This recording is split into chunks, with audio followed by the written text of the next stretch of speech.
If you watch NASCAR regularly, you've probably heard the jokes. Rick Ware Racing, the car's almost always running at the back.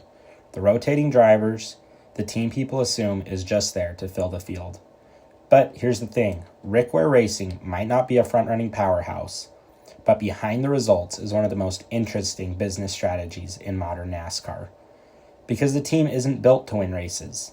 It's built to survive, and in some ways, it's outlasted teams that have once dominated the sport. Rick Ware didn't start in NASCAR. The organization began in the late 1990s competing in a wide variety of motorsports, including sports car racing, motorcycle racing, off-road events, and endurance racing. Over the years, the team expanded internationally, competing in series like IMSA, the Asian Le Mans Series, and global endurance events. This wasn't a traditional NASCAR team owner. Rick Ware built his operation around flexibility, partnerships, and opportunity, a strategy that would later define his NASCAR approach. Rick Ware Racing made its first ever NASCAR National Series appearance in 2006, competing in what is now the NASCAR O'Reilly Auto Parts Series. The team's first Cup Series start came in 2012. For several years, their Cup presence was limited and occasional, but everything changed in the late 2010s. Between 2019 and 2001, Rick Ware rapidly began expanding their NASCAR footprint. At its peak, the organization controlled up to 4 Cup Series charters. That's a huge number for modern standards. But here's the important detail. They didn't always field 4 cars themselves. Some of those charters were leased to other teams, creating revenue and flexibility. And that's where the real strategy begins. In modern NASCAR, a charter is one of the most valuable assets a team can own. A charter guarantees a starting position in every race, a share of television revenue, and long-term financial stability. Charter values have increased dramatically over the years, with industry estimates placing them in the multi-million-dollar range. Rick Ware Racing leaned into this system. Instead of building a traditional performance-first organization, the team focused on acquiring charters, leasing them when beneficial, running cars when sponsorship or funding was available, and creating partnerships with other organizations. It's less about race results and more about running a sustainable business in a sport where many teams have struggled to survive. On track, Rick Ware Racing has rarely been competitive for wins. The team has no Cup Series victories, limited top 20 finishes, frequent driver changes, and a mix of veteran drivers, part-timers, and fully funded drivers. To fans, this may make the team easy to criticize, but in reality, the strategy makes sense for him. Operating at the front of the field requires massive budgets, and instead, Rick Ware Racing operates at a lower cost level, matching resources to their available funding. The goal isn't to compete for championships. The goal is to stay financially stable, something which many high-profile teams have failed to do.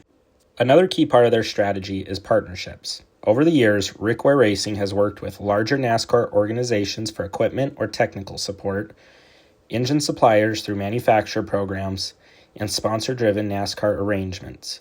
And outside NASCAR, the organization has continued to compete internationally in endurance racing and sports car competition, as well as IndyCar.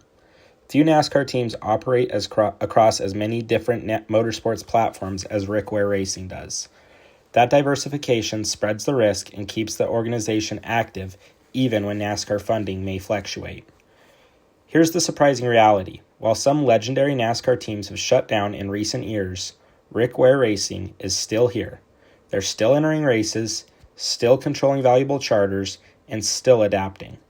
In today's NASCAR, survival isn't just about speed. It's about managing costs, securing sponsorship, understanding the charter market, and treating the team like a long-term business asset. Rick Ware Racing may not win often, but financially and structurally, they've played the modern NASCAR game better than most people would realize. Rick Ware Racing isn't just a business, it's a family team. Rick's son, Cody Ware, has been one of the organization's primary drivers over the past several years. Cody made his NASCAR Cup Series debut in 2017 and has competed in multiple seasons with the team. Like the organization itself, his path into NASCAR hasn't followed the traditional development ladder. Instead, Cody gained experience across several different forms of motorsports, including NASCAR, sports cars, and endurance racing. He's competed in international competitions like the Asian Le Mans Series and many others. At a smaller organization like Ware Racing, drivers often do more than just drive. They help represent sponsors, work with partners, and play a role in keeping the organization moving forward. But Cody isn't the only member of the family involved in racing. Rick's other son, Carson Ware, has also competed under the Rick Ware Racing banner. Carson has made starts in the NASCAR Xfinity Series and raced in various developmental and touring divisions. Like his brother, he's gained experience across different types of racing while helping support the broader family operation. At Rick Ware Racing, motorsports isn't just a business strategy, it's a family effort. And that family involvement reflects the team's overall identity. Flexible, resourceful, and built around keeping the organization alive in one of the toughest environments in professional sports.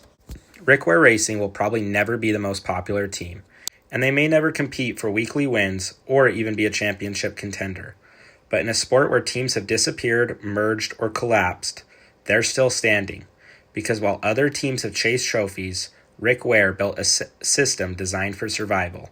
And in modern NASCAR, that might be the smartest strategy of all.